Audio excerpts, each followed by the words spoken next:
Hey guys, this is Austin.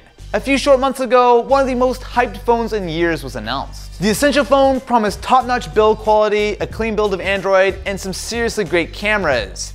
However, things weren't all that they were cracked up to be. When it went on sale, there were some serious issues. The camera was a borderline deal breaker, it was lacking both water resistance as well as a headphone jack, and with a $700 price tag, the phone really just didn't get off the ground. Nothing shows this off better than the sales figures, which were reportedly less than 90,000 over the first year of the Essential phone's life.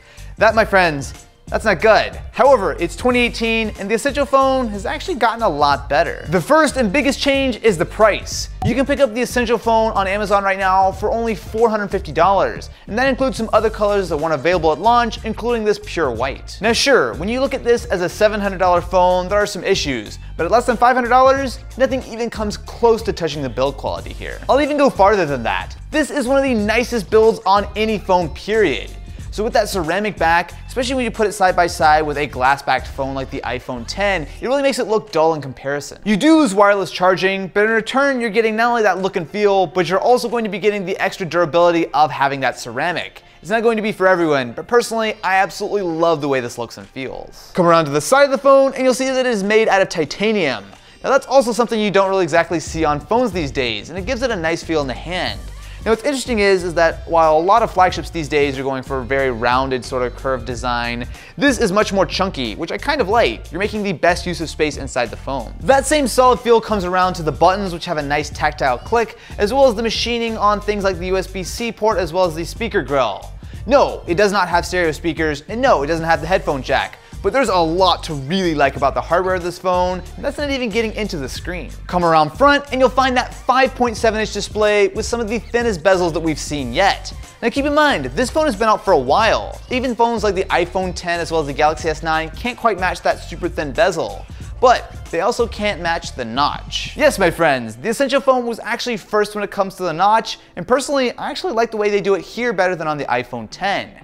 It's just barely big enough to fit that front-facing camera, and everything else has been crammed into the tiny little bar above it, including the status LED as well as your earpiece. To be fair, the IPS panel on the Essential phone can't quite match up to the awesome AMOLED displays on both the Galaxy S9 as well as the S8 and the iPhone 10.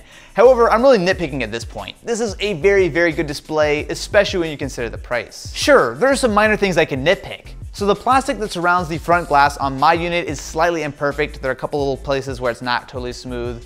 And on the actual pixels themselves that come around not only the notch, but as well as the rounded edges on the top of the display, you can actually see that there are individual pixels that you can barely make out. But this is really nitpicking. When you consider that this is a $450 phone, there's nothing to complain about. Unless, of course, you want a headphone jack, in which case, sorry. Inside, you're getting pretty standard flagship specs. A Snapdragon 835 processor, 4 GB of RAM, as well as 128 gigs of storage, which is definitely helpful considering that there's no micro SD card slot. As you'd expect, everything is super snappy. Now a lot of this is thanks to Essential constantly updating the phone, so while it was pretty good when it first came out, they've consistently added updates to be able to smooth out things like the touch responsiveness as well as the scrolling speed. But as you would expect, it's just as fast as pretty much any other Android flagship at this point. Now as far as the software side of things go, it's good but not perfect. The biggest issue is that it is still running Android 7.1 Nougat. Now yes, Essential has said that they're working on an Oreo update and hopefully that comes out soon, but as of right now, it's a very clean build of a slightly older version of Android. The good thing though is that when I say a clean build of Android, I mean it. There's exactly zero bloatware of any kind. Now there are some minor tweaks that Essential has done, mostly to actually support the notch, which is actually one of the more impressive parts.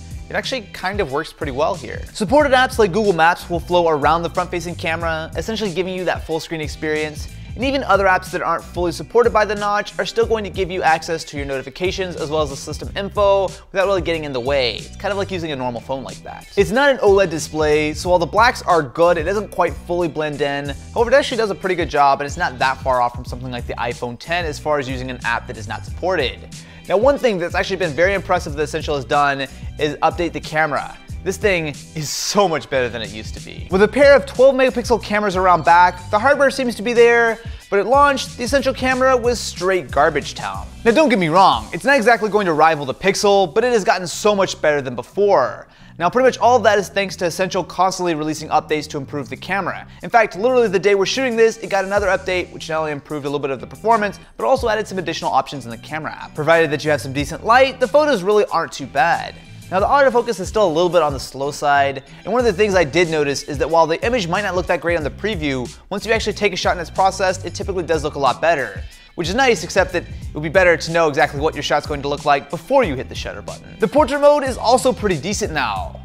I will say that the blur can be a little bit strong sometimes, and like all of these systems, it's not going to be perfect at cutting you out from the background, but it's not that far behind something like the Galaxy S9 or the iPhone X, and again, it is going to be much, much less expensive. And that's really where I come down on the Essential phone. When it first launched at $700, there were some legitimately really big problems. The lack of waterproofing, the battery life, which is only okay, and the camera were big problems. But now that a lot of these things have been addressed and it's got a huge price cut, I think a lot of people would be really happy with the Essential phone. So if you want to join 90,000 other people who have a phone that no one else has ever heard of, the Essential phone really is worth a look. So I'm curious, what do you guys think about the phone? Especially in 2018, I think it's gotten a lot better. But let me know what you think in the comments below, and I will catch you in the next one.